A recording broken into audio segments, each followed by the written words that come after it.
to QI, where tonight's show will be great, because our theme is greatness itself. Let's meet four giants of the game show genre. Great Scott, it's David Mitchell.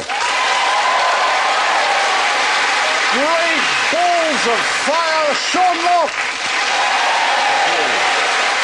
The great Panjandrum, Joe Brand. Oh, great, it's Alan Davis.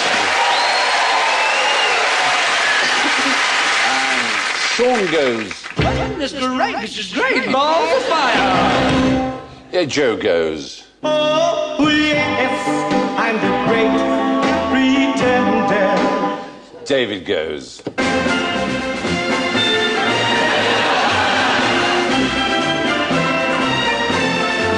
Oh, I just want to hear that for the rest of the evening, actually. And Alan goes.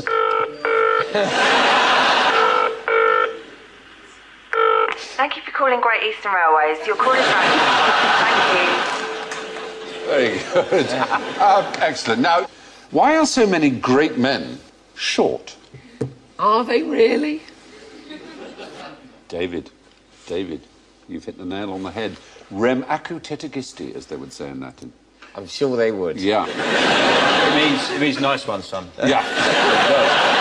That's absolutely right. In fact, Napoleon, Napoleon was short, wasn't he? No, he was above average height. Everyone was short in those wasn't days. he? Well, he was 5'6", which was taller then than He it was is 5'7", now. actually. Oh, Yeah, average height was about 5'6"-ish. So it's just the British who decided he was short, put him down a bit. Yes, it was particularly a cartoonist called Gilray. When we were at war with Napoleon, there was a famous one of George III with a little Napoleon based on Gulliver's Travels, like that. Ah. And he's actually saying, I cannot but conclude you to be one of the most pernicious little odious reptiles that nature ever suffered to crawl upon the surface of the earth. There. It's a snappy. It's a snappy one. He was 3 inches taller than Nelson, for example. Nelson was 3 inches shorter than Napoleon. It's certainly true that... Nelson was 5'4"? Yeah. Like Danny DeVito. He was very, short chap. No wonder they put him on such a big so column. Is that kind of... Yes, he's tall in Trafalgar Square. Is that short man syndrome a kind of retrospective thing, then, that we've kind of invented more recently and then just gone back and said they're all short? Yeah. Some of them were short, though. There's no question. I mean, Stalin was surprisingly short. He was only 5'5". Mussolini was 5'6". Franco was 5'4". 5'4"? Yeah. They are all short, Steve. Well, no. He hit the 5'8". Idi Amin was 6'4". Yeah, big That's fella. my height. Fidel Castro, 6'1". Mao was 5'9", which is rather tall for a Chinese person. So... But mostly they're not judged on their height, are they? No, they're not.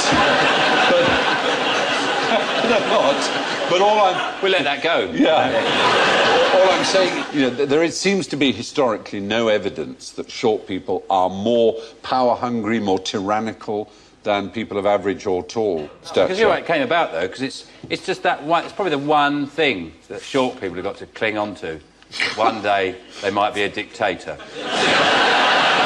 Well, and we've just taken that away from them. One little hope. All this not being able to reach things from shells, one day will be made up for when I kill millions of people. And I can stand on their bodies. Yeah. Reach the jam. Yeah. And everybody knows somebody short in their life who's been particularly angry and abused his position of authority. And then you decide he's a bit like Hitler. That's the point. You notice when a short Hitler. man has a tantrum Yeah. and says, oh, short man, Napoleon complex. Tall man has a tantrum, you just leg it. Exactly. I have to say, I'm rather shocked by this. Heightism does exist. Short people are paid less on average than tall people. The disparity is comparable in magnitude to race and gender. A survey of Fortune 500 They companies... should rise up. Yeah. The chief executive officers of Fortune 500 companies, 90% are above average height, which is astounding, really. And 30% of those are over 6'2". The tallest 4%. Every now and again, a little short fella breaks through. Yeah. Oh, stop. Escapes, gets away. Yeah. But it is rather shocking that there is this disparity. And of course, we always notice the powerful, short, rich man with a young, tall wife is billionaire Bernie She's Ecclestone. actually, I've seen her with him. She's actually much taller than that, above him. Yeah, But she's Ecclestone- bending her knee there. Yeah. I mean, he has to jump up to slap her on the bum. He can run through her legs. And who's the couple on the left? That's Carla Bruni and Sarkozy. Sarkozy. But at least the women have both got handbags that their husbands can fit in. Which No, there isn't really any evidence that dictators are shorter than the rest of us. The Napoleon complex is a bit of a myth, it seems. So, now, some great men, on the contrary, are actually tall. For example, Charlemagne, the immensely charismatic, civilized, attractive 8th century king of the Franks, Holy Roman Emperor, founder of modern Europe. Now, our researchers have discovered that, in fact, we've been digging into your family trees in that sort of who do you think you are way, and we've come up with some rather exciting news.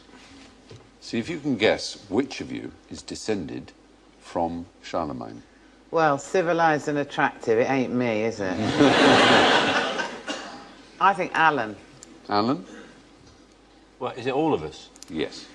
All of us, including Because me he was- and including everyone in the audience and everyone watching at home, if they're European. Because he was a love machine. It's just mathematically certain. The fact is, you know how you have, obviously, everyone has 2 parents and 4 grandparents, 8 great-grandparents. It's that grain of rice on the chessboard thing, 8, 16. By the time you get back to the generations just in the 13th century, you have more direct ancestors than there have ever been human beings. It's about 80 billion, the number, by the time you get back that far. My brain's... I know, well, all you have to do... You have more ancestors than there are Well, you people can't. there's ever been. That's the point.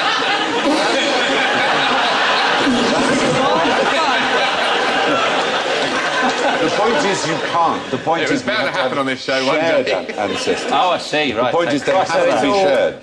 Are your brothers here tonight? Sorry? Are your brothers here tonight? I've only got one brother, Oh, right. and he's not. Oh, I was going to say Phil and Grant. I thought they might be related to you. Well, they will be. Brothers, wouldn't that be great if they were your brothers? Wouldn't you love it? It'd be a problem with that because they don't exist. I think that would be weird to find out you were related to someone fictional. You'd start to doubt your own existence. Apparently, we all are. Yeah. Charlemagne's not fictional, he's just No, historical. all our ancestors are... All our 80 billion ancestors... Not all of them, obviously. We've got 80 billion ancestors, Exist. one of them's got to be Winnie the Pooh.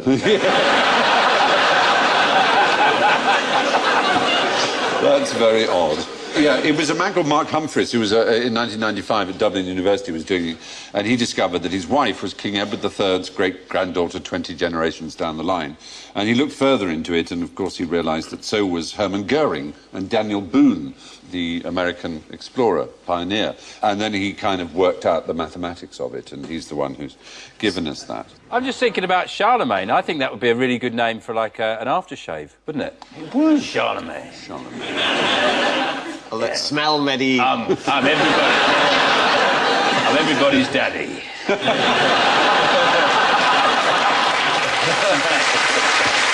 Oh, very true.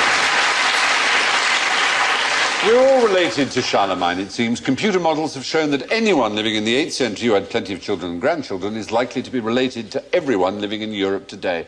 So tell me, what good did the Great Fire of London do? Pretender. I'm risking it here, but I don't care. Wiped out the plague. Oh, dear Joe. It was taught in school, so you've got every reason to think it, but it's just simply not true. There's no evidence whatsoever. Apart from anything else, the plague was already over. Well, yeah, but it wiped out the conditions in which it could have come back. Not really, because the plague was mostly in the suburbs, not in the city. The city was not the place that was most affected by the plague, but it was the place that was destroyed by the fire.